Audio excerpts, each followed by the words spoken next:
Hi, this is your host Simon Rushton, and we have today Taxi's Chronicles yet again. Today we have a guy in the car called Leon. He is a young guy but an entrepreneur. He's an expert in selling wine, and he's going to tell us all about the wine business in London. Hi Leon, how are you today? I'm fine, thanks. How are you? That's good.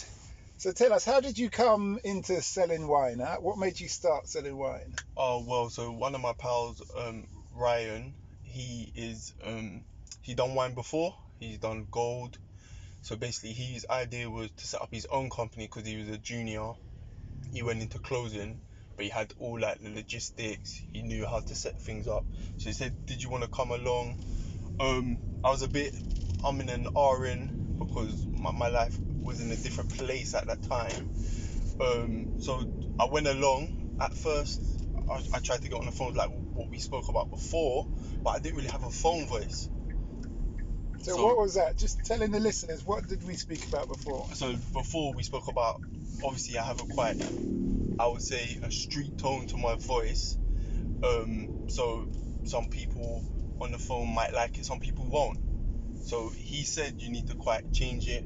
So I went on a course, just a telephone course. So no, you can go online, you can go like do a 1-day course just to tell you a bit of tips how to speak to people. So I went from there, and now I'm got a business with Ryan, and I'm one of the closers. Okay, that's good. So what's the business called? Global Wine Exchange. Okay, and how long have you had it for now? For about a year. No, it's been 3 years, but good trading for about a year. And are you on social media? Yeah, we have got Instagram Global Wine Exchange. That's the only social media we deal with at the moment. Oh, okay. No YouTube or anything? No, no YouTube, no. Okay. That would be a good thing to have, though. YouTube. Definitely, YouTube, that's the next and, way forward. And then you could reach out to your Gary V that we're speaking about. He could put you onto all his old clients. Yeah. We do need to get a bit better on the social media side. We have spoke about that before. You could always employ somebody who's a virtual assistant. Yeah, really definitely 100%. And stuff like that, because when people are indoors, they drink more. Yeah. At this time, and so assuming they are drinking. But you were saying earlier, some of the wine that people don't drink, they just take as an investment. That's correct. So the investment of, obviously, like what we spoke about, is like the vintage of the wine, the investment. The wine will be in a bondage storage warehouse where it's no tax, so you don't get taxed on it. Mm-hmm. So it would keep its value, or the value will probably go up. It depends what year you got. And when it comes out of the bond, that's where you would get taxed. So it's better to keep it in the bond if you're trying to do it for an investment purpose. Okay. So these are some. Do you sell to famous people? You must sell. What's the most expensive bottle you've sold then? Yeah, well, there's quite a lot of expensive bottles.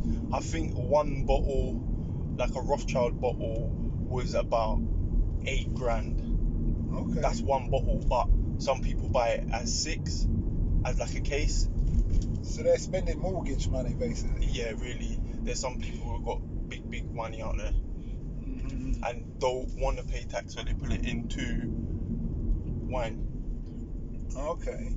So it's like the way you would invest in gold and put it somewhere where you know that you don't have to work. Well, I suppose if you invest in gold, you don't have to worry about tax, full stop. There you go. That's correct. 100%, exactly the same. Yeah. Okay. It's a tax-free investment. That's good. What would you say you've learned the most since you started in this business? I learned, obviously, like how to speak to people a bit better.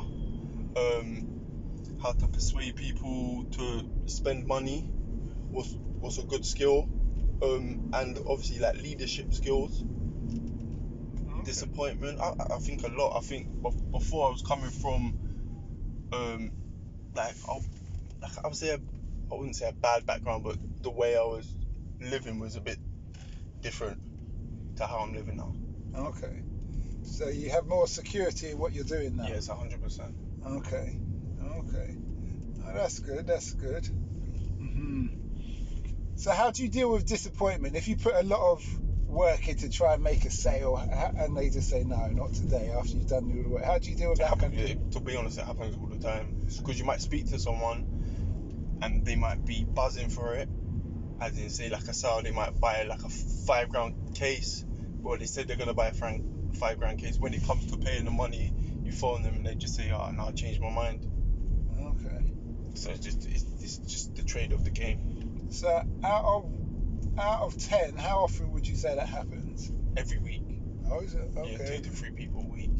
2 to 3 people a week. Yeah. So out of 10 people you speak to, at least 3 people would let you down. Yeah, 100%. Okay.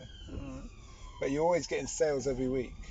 Yeah. Sales every week. It's a bit slow at the moment because of the crisis of the corona. It's a bit slow, but yeah, we're getting by. We're paying the bills. Would you say it's because everybody's at home? Yeah. And I've been driving around as a taxi guy, and I've seen a lot of people, even in the wealthy areas, they come out in the sun now, sit on a doorstep and having big drinks with their neighbours. Yeah. So would you say it may be a case that if you market more on more platforms, you'll probably get a lot more business because people have more time? 100%. That's what we was doing at first, and it was working. But I think the longer it's gone on, and remember the wines what we're selling are probably a bit too expensive at the moment. Just to say, like, for example, drinking. Yeah, if a business is losing money or is shutting down, I understand. Yeah. But there will be that niche audience who can afford it regardless. Yeah, 100%. 1000%. Yeah, you're correct. Yeah. So you need to know who they are and when to market to them, their demographics. So you would get like leads. So leads who have clicked on websites to buy wine, people who've bought wine before, people who have bought and sold wine before. So you get them kind of leads. Obviously, they're the leads you would phone. You wouldn't just phone anyone. Okay, that's good. Would you encourage anybody else to move into that business? Yes, it's a very good business. It can be very good, but it's hard to get into. Someone needs to know the ins and outs of it, like Ryan. So what ins and outs would you say that person needed to know? So he's been in the game for like 15 years.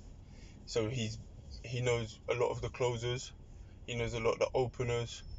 He knows everything about the wines. He goes to trips to France to learn about there. Obviously, we got a link with Bordeaux called the Joanne Group. That's who we deal with. What country's producing the best wine? Well, what I know, I'm not saying all the countries they produce rubbish wines, but the best wines are Bordeaux wines.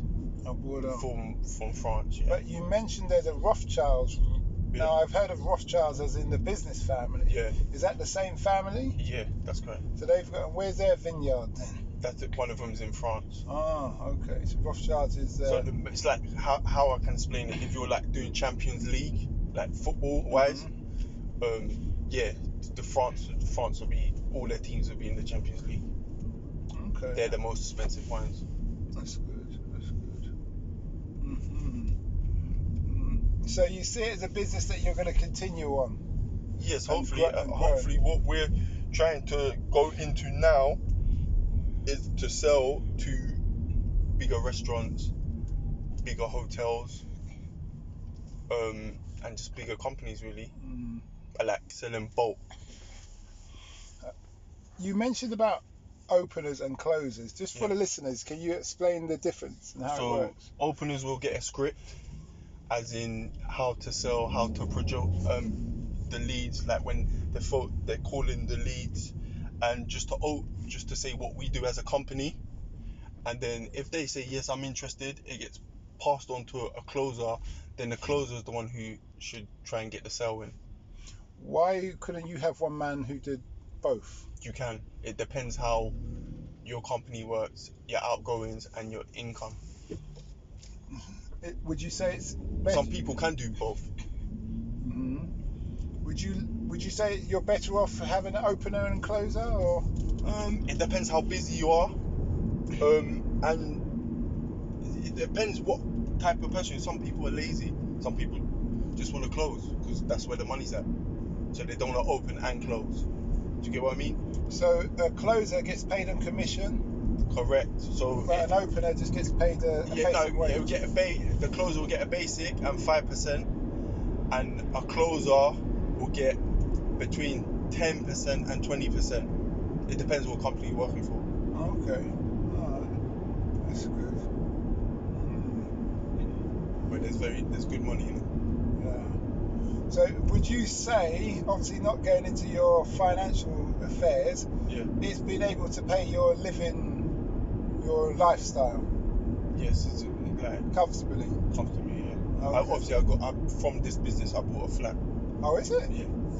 Yes. Well, maybe I should sell the car, become a closer or opener. Yeah. Okay. The gift of the gap.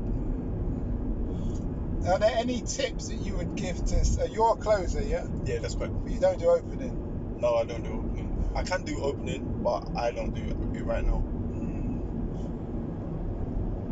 Why did you just focus on closing at the start? Because when we first opened, like you said, I was an opener and a closer. Because there's only 3 of us in the company. But now there's probably about 15 openers and 4 closers, and we got 4 admin team. Okay. Really good. Yeah, it's getting there. That's really good. You guys are really growing. Yeah, we are growing. Yeah, and you're in your 20s, yeah? No, I'm 30. Really? Okay. Yeah. It's the cocoa butter. You look better than me. It's the cocoa butter. Yeah. You look better than me, man. You look better than me. Okay. Well, I'm glad that we was able to pick your mind on this. Thank you for meeting. And just remind the audience where we can find you. Global Wine Exchange. And that's on Instagram. That's on Instagram, or you can look it up on Google and look at Company's House. Okay. It's all on there. That's good to know. Thanks a lot.